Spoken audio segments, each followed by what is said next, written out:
From the Ticats Audio Network, this is Tiger Cats Game Day with Courtney Stephen and Mike Daly.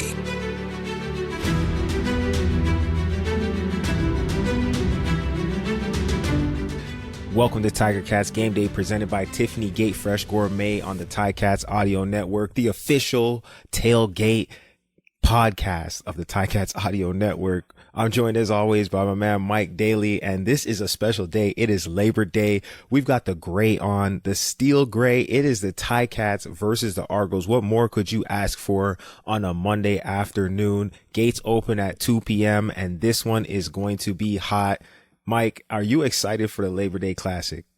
I always am, man. Like I say, besides the playoff games, Labor Day feels as close as you can to a playoff atmosphere, right? Like, everybody has the day off. Everybody's looking forward to getting out there. The kickoff time is a nice, friendly time for everybody. Even, the early go-to-bedders kind of thing. It's nice and easy, right? But I know, the tailgates are going to be fired up because it's going to be a nice day. So Hamilton fans are going to come in there rowdy as can be. And Corin, I don't know about you, but like I said, other than the playoff games, Labor Day is right there with just the excitement you feel, the buzz that you can feed off of.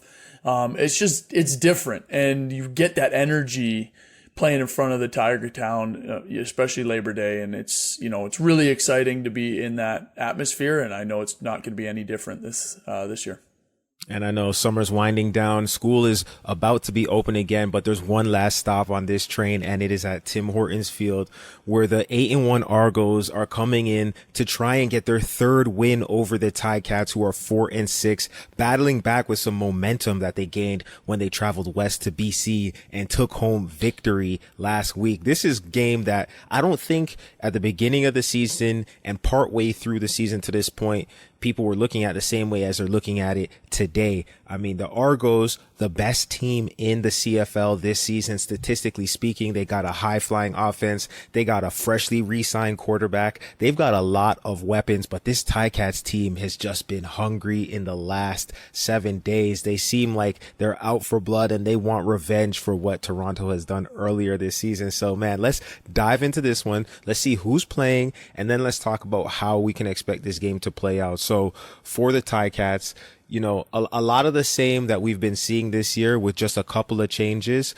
But the biggest one, Joel Figueroa is back on the offensive line at that left tackle. And that's a big, agile, angry man. And if they're running the ball like they did in BC, then you can expect to see Big Fig number 61 coming downhill, trying to move around some of those D linemen for the Toronto Argonauts. Of course, Brandon Revenberg, David Beard, Coulter Woods-Manzi, and Brandon Kemp, guys who showed out in BC last week and were opening holes for James Butler, who had a fantastic day.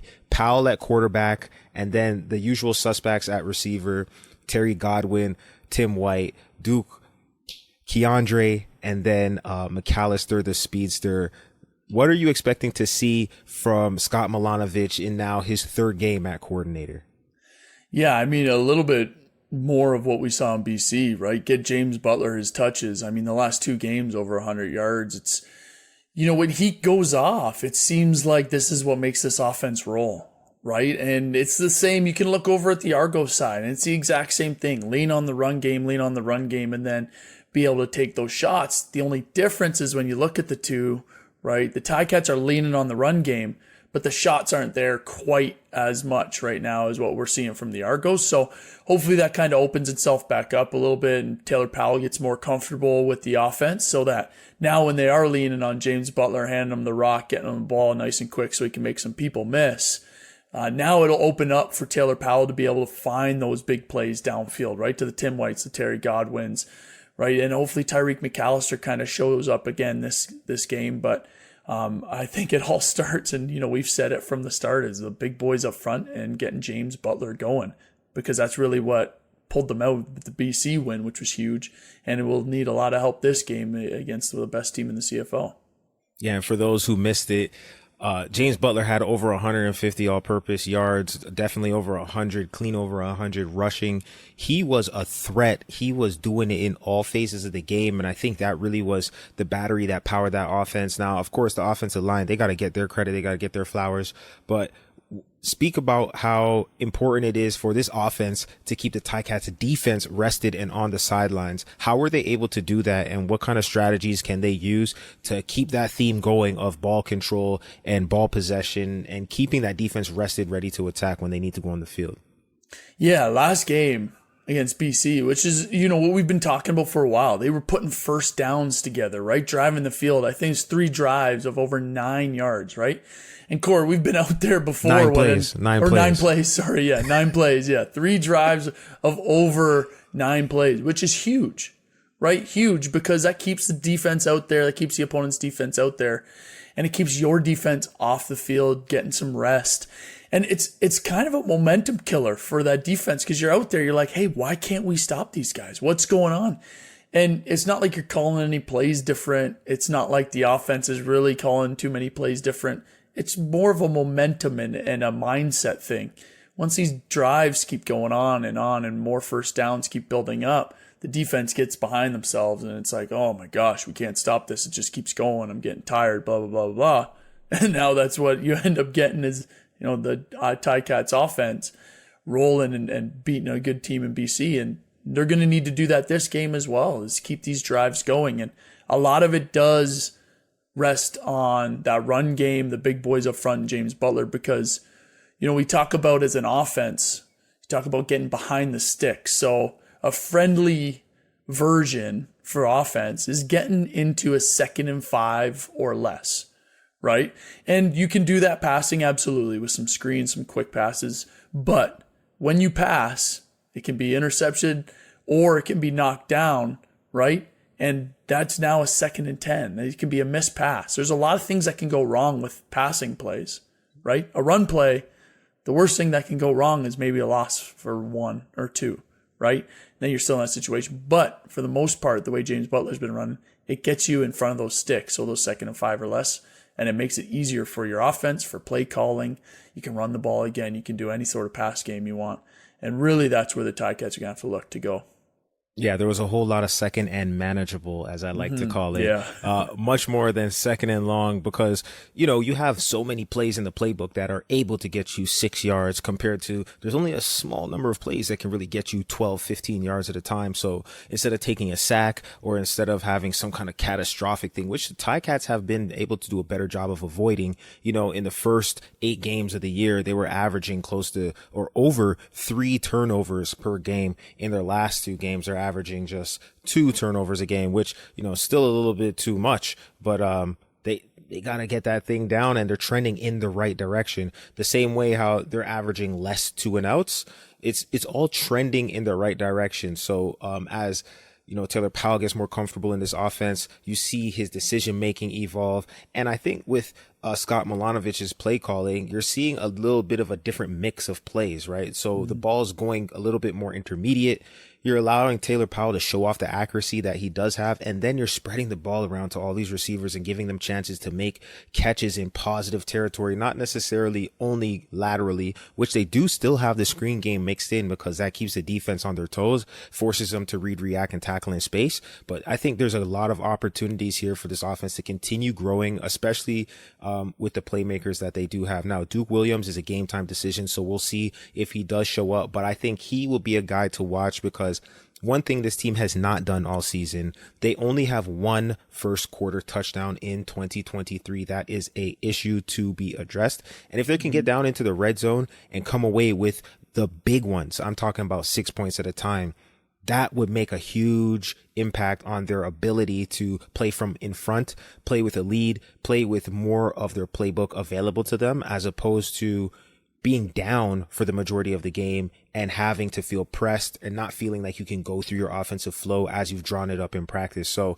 when they get across midfield, I would expect to see guys like Duke Williams getting lots of targets because he can make big plays. Now let's talk about who will be defending this Ticats offense. This is a great defense here, and they've made offenses pull their hair out all year long. Starting up front with Big Flo, the Canadian Florian Orumalade. Now that's a mouthful and that's a headache. He's got 8 sacks on the season. He leads the team and he's coming off that defensive end. Now, how does this defense operate? Like, who are the guys aside from Flo that you would have to watch out for, or that you would have to key on? Who makes this defense go for the Argonauts? Yeah, good question. And I think the one that's going to pop off, on the field, on the field while you're watching the game is Wynton McManus, the weak side linebacker. He's all over the place.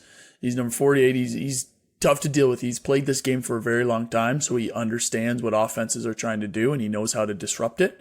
But also in the run game, and we talk about this, right, with the Ticats, they need to keep leaning on that. He is an absolute punishing hitter, right? And he comes downhill, and he is physical, and he has made a lot of plays in this league. The second one, and who has made a name for himself off the Ticats specifically, is Gary Peters, that weak side corner. He's big, tall, 6'3", weak side corner. He makes it tough to throw it over top of him. And what he knows how to do is bait, right? And we talk about baiting all the time as a DB. But what it means is, it essentially means I'm going to cover one guy, but know that you're going to throw to the other guy. So a typical route in the CFL is have a guy run an out route, really nice and short, about 4 or 5 yards, right? And then have a guy run a corner route over top of it, right? And you're trying to pick on the corner. All right, so where's the corner going to go? Is he going to try to take the high route, the corner one, take that away, or is he going to come down and take the out route? Whoever he takes, I'm throwing to the other one, right? So if he takes the out route, I'm going to throw the high corner route. If he takes the high corner route, I'll throw the out route.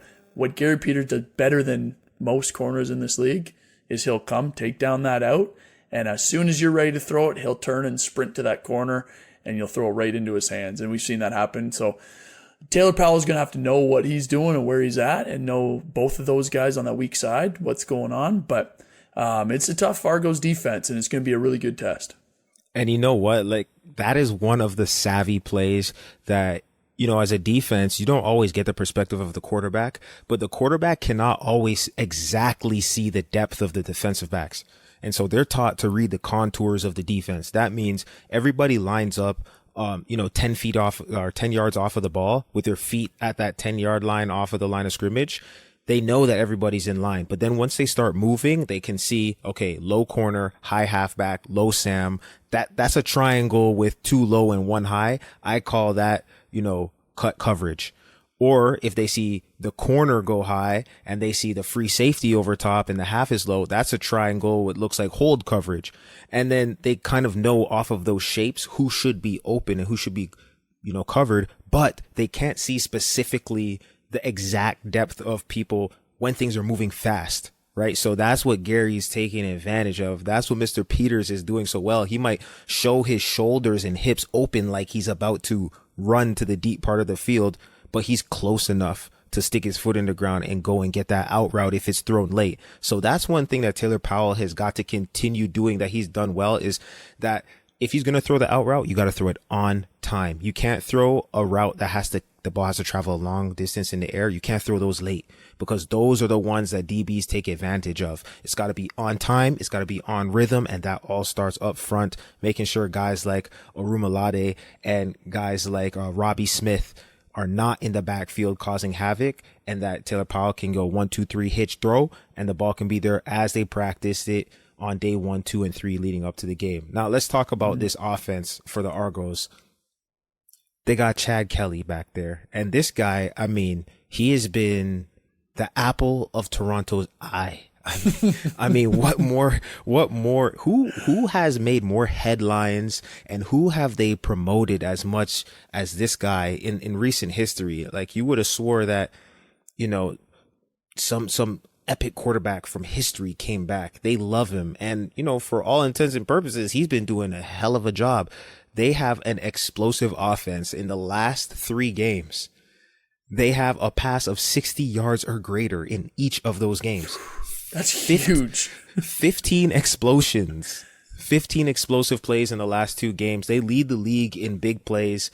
DeVaris Daniels, he's one of their star receivers. He's got 4 touchdowns in the last 2 games.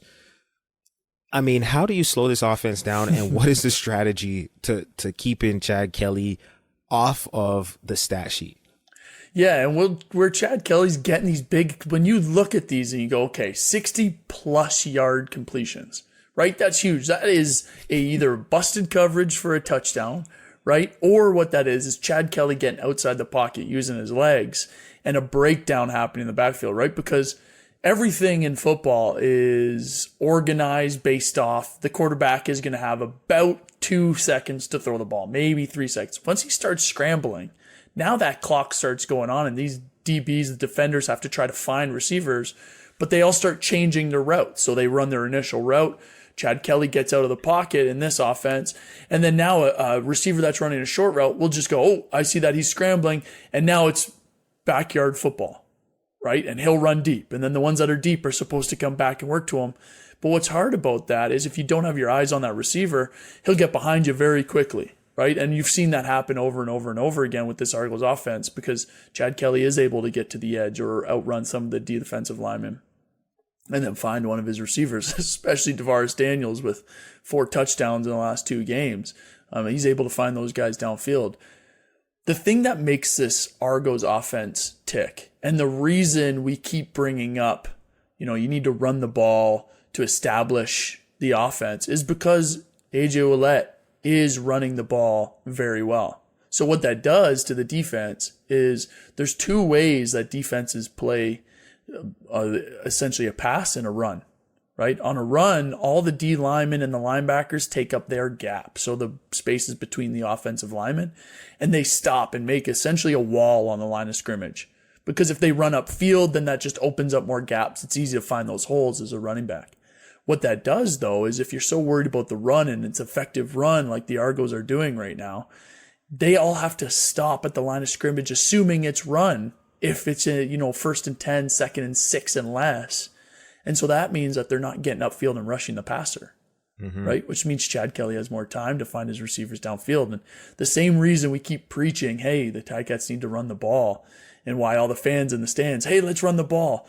Maybe they know why, maybe they don't, but what it does is it slows down that pass rush, gives the quarterback more time to get either outside the pocket or find maybe a double move from a receiver, and really it opens up that passing game, and that's really what the Argos are doing very, very well with AJ Ouellette, and Chad Kelly obviously playing, out of his mind at this moment.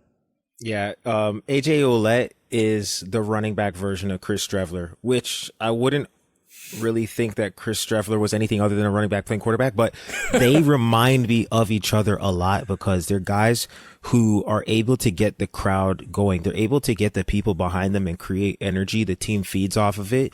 And they're guys who, they're a spark plug, right? They're a spark plug for their team. It's absolutely critical to hit those guys, hit them in the mouth, shut them down early. Otherwise, when they get rolling, man, other guys feed off of that. That's the kind of thing that creates momentum. And so AJ Ouellette, you definitely got to circle his name on the scouting report. And to your point about, the gap control, a lot of defensive coordinators would say to you, and it sounds great, we're going to stop the run on the way to the quarterback. But if you're a defensive end and you're thinking about getting to the quarterback, you're racing that offensive tackle to the spot 5 yards behind his outside heel. And when you're racing up the field, what does that do? It stretches the B gap wide open. And that's where guys like AJ Ouellette make their money, is by finding that little seam, 6 inches of daylight, breaking it into a 12-yard gain. And next thing you know, it's first down all over again. So I will be interested to see how Mark Washington mixes up the blitzes with the base coverages that allow the defensive backs and the linebackers to sit in coverage with vision, so that if there is a run that breaks through that front line, they're there to make a tackle for a gain of 3 instead of a gain of 13. Because that's going to be a big determining factor in slowing this offense down. Can you stop them completely? Will there be a shutout? I highly doubt there will be a shutout, but you need to make sure that they're kicking field goals instead of putting up big touchdowns on 60-yard explosions. That is a quick way to lose this game. But before we go any further, let's talk about the guys who are going to be shutting down these explosives. And let's start up front with this D-line: Trey Crawford, Ted Laurent, Casey Sales, and Malik Carney. I think this is a defensive line that is really coming into their own. Started out the year, they weren't doing as much as you would want them to do in the run game specifically, like we spoke about. But that could also be because they're playing from behind in so many games and teams are getting so many snaps of running the ball. Behind them, you got Jameer Thurman, who is looking like a wide receiver with the interception that he had in BC. He's got great hands. As he's coming around, he's getting a little bit more comfortable in this defense. Chris Edwards, Simone Lawrence, of course. And then in the back end, Rich Leonard, who is one of the shining stars of this secondary. I think he's a guy who I really need to pop in this game. It's a big game. You're playing in the middle of the afternoon, but the lights are on. You know, this is a nationally televised game where it's going to be on CBS in the States. I know he's got family down in Florida. He's going to want to show off in this one. And I think he's a guy I need to see show up on the film if they're going to come out victorious today. And then the rest of the casting characters. But for this Ticats defense, going up against that high-powered offense, how are you approaching this? And what are the things that you're telling this team if you're Mark Washington? Well, I think what you're looking at is that Chad Kelly likes to throw the ball deep, right? So you talk about limiting explosions, right? And it's, hey, let's play top down. So what that means is essentially we're going to keep everybody in front of us, right? All the DBs, whatever coverage we're going to do, whether it's cover 3, cover 2, cover 4. And what those numbers mean is essentially how many guys you're sending deep, right? So whatever they're playing, those deep players have to keep everybody in front, be as high as the deepest guy, right? That's you always hear that, right? Stay in front, keep everything in front of you, make them complete passes in front of you, and then rally down and make tackles. So I think that's step number one. How easy that is to do day in, day out, not the easiest thing in the world, but what you need to focus on is making sure that you limit these giant explosive passes, right? Make the Argos have to be a good offense. And we say it all the time, you got to stop the run, right? Got to stop the run. And a guy like Jameer Thurman and Simone Lawrence and Chris Edwards adding in there as well, right? Because that Sam linebacker, who we usually think is a DB, is really a linebacker in this defense. And he gets right involved in most of these. So I think that's the easiest way to say it, but it's obviously not easy to execute on the field, but definitely need to eliminate the explosions and just slow down that run and make them be a good offense all the way down the field. You know, that's that good old fashioned DTHB defense, that get the heck back defense. It's like whatever you're doing, just get the heck back. Just get back. However close you're lined up, just get a little bit further back, because you know where these guys want to test you. They don't want to see your 3-yard pass defense. They want to see your 30-yard pass defense. So get back. But you know what's the counterpunch to that, to keep you honest, is you get a guy like AJ Ouellette in there to fake the pass block, leak out in between the offensive line, and then he's catching screen passes and he's forcing people to make open field tackles. He's a load to bring down. So I expect Toronto to throw at least 5 to 6 screen passes in this game, and those are going to come in a variety of looks. It might be the smoke screen to the outside receiver quickly. It might be the swing pass that goes out into the flat, and now a guy like Chris Edwards is one-on-one right now making a tackle with the receivers running off, so there's not a lot of help if he misses. Or it could be those, check releases with a guard and a tackle as the lead blockers on the screen. There's going to be a lot of ways they get to it. They want to get AJ Ouellette the ball in space where he can force guys to make one-on-one tackles. And I mean, it's going to be a punch counter punch type game. This is, like you said, it's the playoffs in September. It's a rivalry game. It's going to be intense. I'm excited about this one. But before we start talking about like the key players in this game, what is really the key in general for this team to win, the Ticats? Like, is there one thing that they can do to give themselves an edge in this game? Yeah, I think it's a little bit more of the same that we saw in BC, right? It's these long sustained drives, and you want to finish them in touchdowns. Not all of them need to finish in touchdowns, though, but you want to change that field position, right? You want to get into a position where it's now deciding to kick a field goal or pinning them with an out of bounds coffin corner punt type thing, as opposed to punting in your own end and giving a guy like Javon Leake some space to return the ball, because Javon Leake is about as dangerous as it comes in the CFL right now, right? 4 punt return touchdowns. So in order for the Ticats to really pull this one out, they need to keep the ball out of that guy's hands, number one. And number two, get a couple of these drives going so that at least points are getting up on the board, right? Toronto's going to put up some points. They have. That's what they've been doing, right? And the Ticats defense is going to try to limit that and slow it down as much as they can. But These long sustained drives need to keep going for the Ticats, and James Butler is a huge, huge key to that, right? And Taylor Powell making quick decisions like you were talking about. If that out is open now, take it. Throw that thing out there. Let a receiver make somebody miss in the open field. Hardest thing to do is tackle in the open field. So keep the ball out of Javon Leake's hands because he is explosive. So I'm going to go right into my one-on-one matchup that I would like to watch because I think you segue perfectly into it. And that's Carthel Flowers-Lloyd versus Javon Leake. Now I know special teams is truly 12 on 12. You've got everybody working in harmony. It's that gung-ho mentality, working together in unison. But I'm talking about the best special teams tackler in the league versus the most explosive returner in the league with the most touchdowns. And if you want to, put your name in lights as Mr. Flowers-Lloyd does, then I think you go out there and you make 4 open field tackles, 3-4 open field tackles on a guy who's found end zone. He's found pay dirt 4 times this year. He has broken games open on his own. The games might have started close, but once you return a punt for a touchdown, that changes the momentum, that changes everybody's mindset. It changes the way that the whole energy of the game. So you got to make sure you shut that down. And I think, there's big time playmakers on both sides of this return game.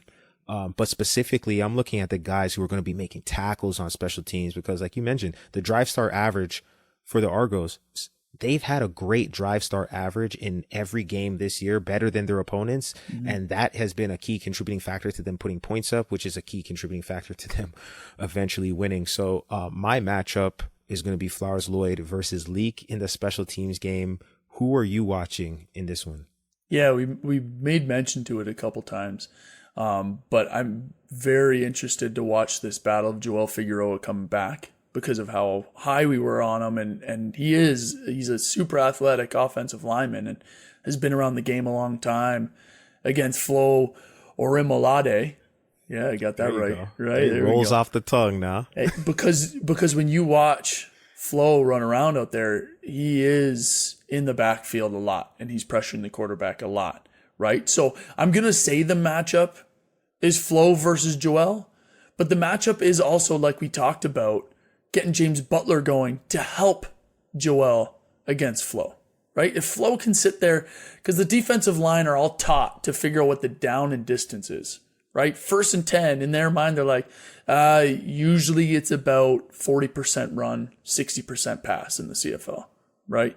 2nd and 5 or less, you're thinking, okay, now it's about, same thing, 40% run, 60% pass. But if it's anything more than 2nd and 5 or more, they're like, it's 90% pass, right? 90% pass. So what I'm going to do is I'm going to get my hand in the dirt. I'm going to get my sprinter stance and I'm going to put my best pass rush move I have, right? So it is Joel versus Flo, but it's also a little bit of the big boys up front and James Butler helping Joel against Flo. So that's kind of my matchup to look at because I think it'll be good to see Joel back out there.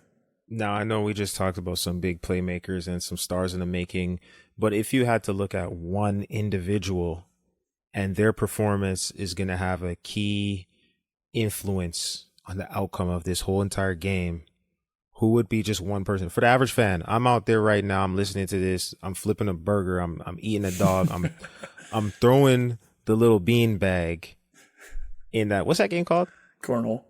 I'm throwing the bean bag in cornhole right now, and I'm about to walk into Tim Hortons Field, but I'm trying to figure out who I got to put my binoculars on. Who am I watching to determine the outcome of this game?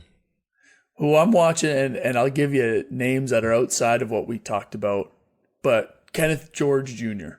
on the Ticats, right? We've talked about him. We need to see him show up right now because as that weak side corner, you need to be absolutely locked down. It might not be the prettiest because you'll have picks, interceptions, that kind of stuff because it's in tight spaces. You're covering a lot of road. Ball can get there very quickly, but we have to see a little bit more from Kenneth George Jr., right? Like we have seen some plays being made by Javian Elliott, by Stavros, by Tunde, by Richard Leonard, Chris Edwards. Now it's time for Kenneth George to join the party, right? And he's going to come up against Coxie, who's a big, tall receiver, right? Taller than him. And these are these big, explosive plays we keep talking about, right? Chad Kelly's going to, when we take away DeVar's Daniels because he's going to be a focal point of Mark Washington's defense, that ball's going to go up to Coxie in the air, right? And I need to see Kenneth George Jr. join this party on defense and come away with a big play to help this defense out. I couldn't agree with you more. And I was going to say that I need to see Vedvik put the ball outside of the numbers because, the punt game is so important. For those who don't know, where the ball is placed is equally as important as how far the punt travels. Because one, the distance the punt travels is going to influence how much time the coverage team has to get there, set up the net around the returner and contain them. But also, if you put the ball in the middle of the field, they can go east, west, north, south. They can go everywhere. If you put the ball close to the sidelines, then they have a few less options, and there's Mr. Sideline, who's never missed a tackle in his life. Love to force the returner to him. But instead of talking about Vedvik, I think it is going to be a person on the Argos that we should watch out for, and that's David Ungerer III, who's one guy I think has a massive chip on his shoulder. This guy is tough. He plays hard, and in the big games, I feel like he's ready to show up, especially for a team that he spent his early years in the CFL with, and he's no longer there. And I think he might have something to prove today. So I'm just interested to see what he does with his opportunity on this huge game where he's going to be in the starting lineup at that Z receiver. So this is it, folks. And I mean, you think you're watching the Ticats look for a win. You can win. As we've been reminding you before every home game this season, the Labor Day broadcast is no different when it comes to chances to win prizes. When you listen to Bubba and Andy on Tiger Cats pregame later today, one lucky listener will win a 40-volt brushless jet blower with battery and charger, courtesy of Greenworks. And because everything is bigger on Labor Day, that means Ticats pregame is as well. Bubba and Andy will take to the airwaves for 90 minutes starting at 2 o'clock. To get you ready for the game. And you can find them live on Ticats audio network at listen.ticats.ca. After that, of course, Luke and RJ will have the call. And if you cannot get to Tim Hortons Field, that is the best place to take in the action because the Argos are coming to town. And who else would you rather see on Labor Day than the Ticats take on the Argos? This one is going to be big. This one is going to be hot. And this one is going to be for a lot of the marbles because if Ticats lose, then that means Toronto has the tiebreaker. So Ticats are trying to make a push for that second spot in the East Division. There's a lot on the line, folks, and it's all happening here at Tim Hortons Field. Remember, gates open at 2 o'clock. And if you've been listening to us this far, we really do appreciate you. Make sure that you subscribe wherever you're listening because we do this every single week. So until next week, signing off from Mike Daly, this is Courtney Stephen, and we hope you have a happy game day. It's game day and you're ready. So are we. Let us know your thoughts. Email us at gameday@ticats.ca. Courtney Stephen and Mike Daly are here every game day with their insights into today's game. Subscribe to the Ticats audio network on Spotify or wherever you get your podcasts.